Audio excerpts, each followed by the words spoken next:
প্রেমের টানে বাংলাদেশে এসেছেন এক চীনা যুবক। জানা গেছে তার নাম ঝাং বুথাও। সামাজিক যোগাযোগ মাধ্যম ফেসবুকে তার পরিচয় হয় খুলনার দাপক উপজেলার চালনা পৌরসভার আশা ভুইয়া এলাকার মেয়ে পিঙ্কি সর্দারের সঙ্গে। ইলেকট্রিক অ্যান্ড ইলেকট্রনিক্স সামগ্রী ক্রয় বিক্রয় কিংবা সার্ভিসিং এর নির্ভরযোগ্য প্রতিষ্ঠান Suman electric and wash servicing, power house gate, Khalishpur, Khulna. পিঙ্কির পিতার নাম স্বপন সর্দার। দীর্ঘ 2 মাসের ফেসবুক ভিত্তিক প্রেমের সম্পর্কের পর চীনা যুবক ঝাং বুতাও গত 15 দিন আগে বাংলাদেশে আসেন। দেশে এসে তারা আইনগতভাবে কোর্ট ম্যারেজ করেন। বর্তমানে দম্পতি পিঙ্কির বাড়িতেই অবস্থান করছেন।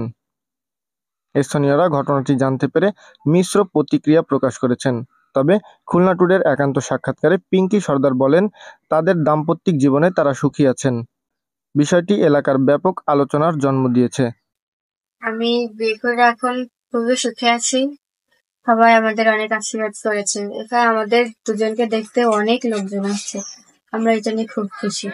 这边住这段时间，我感觉这边空气挺好的，人也挺友好的。虽然地方有点简陋，但是住的还是挺开心的。